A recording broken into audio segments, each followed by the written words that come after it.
নমস্কার বন্ধুরা, Nilima cooking show থেকে আজকে আমি বানাতে চলেছি এই যে দই বেগুন বানাবো। কি করে বানাচ্ছি আপনারা দেখুন। আমি বেগুনগুলো এক এক করে একটুখানি করে কেটে নেব, কেটে নিয়ে তারপর আমি বেগুনগুলো দিয়ে কীভাবে বানাচ্ছি আপনারা দেখুন।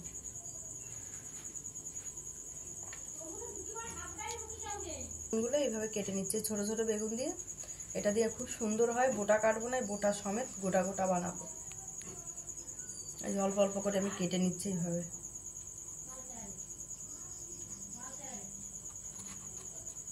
এইভাবে কেটে নিচ্ছি যাতে নুন ঝালটা ঢোকে ভেতরে। বসিয়ে দিয়েছি আর এই যে বেগুনে আমি নুন হলুদ মাখিয়ে নিচ্ছি অল্প করে। বেগুনটা আমি ভেজে নেবো এখন অল্প অল্প করে সব বেগুনটা। তেল গরমও হয়ে গেছে, আমি দিয়ে দিচ্ছি বেগুন আস্তে আস্তে।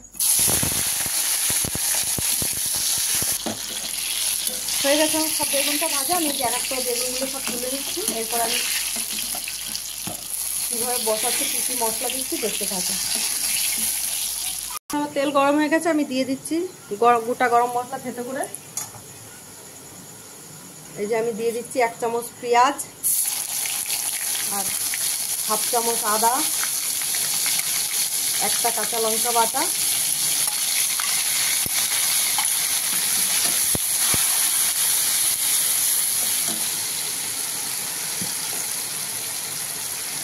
দিয়ে দিচ্ছি 4 চামচ ধনে জিরে বাটা,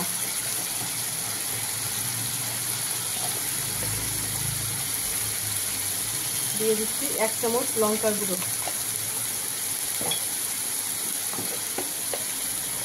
দিয়ে দিচ্ছি পরিমাণ মতো হলুদ গুঁড়ো। এবার এটাকে কষা হবে, তারপর বাকি আমি চাল মগজ আর কাজু বাদাম বাটা দেবো আর দই দেবো। দিয়ে দিচ্ছি আমি পরিমাণ মতো নুন আর আমি দিয়ে দিচ্ছি পরিমাণ মতো মিষ্টি, কারণ দইটা দেবো দইটা কাটানোর জন্য। মগজ আর কাজু বাদাম বাটা,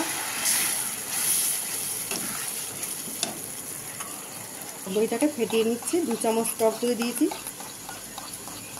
টক দইটাকে। এবার এটা কষে যখন তেল বেরিয়ে আসবে তখন অল্প জল দিয়ে দেবো। জলটা ফুটবে, তার মধ্যে আমি বেগুনটা আস্তে আস্তে দিয়ে দেবো। এটাকে দই বেগুন বলে। বন্ধুরা, আধা আধা কষা হয়ে গেছে, তেল আস্তে আস্তে বেরিয়ে আসছে, আর এখনো কষা হবে।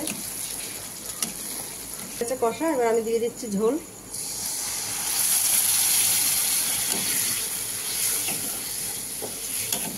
ঝোলটা ফুটবে, আমি বেগুনগুলো দিয়ে দেবো আস্তে আস্তে।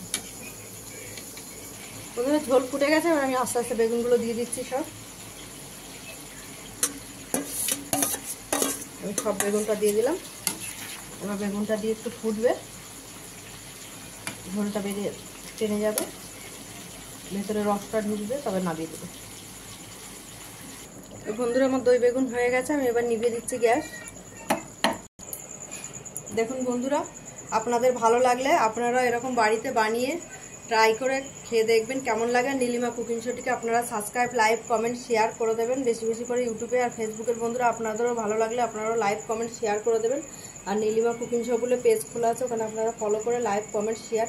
বন্ধুরা, একটু শেয়ার করে দেবেন আপনারা, লাইকটা করবেন আর কমেন্টটাও করবেন, নাহলে আমি জানবো কী করে আপনাদের ভালো লেগেছে কিনা।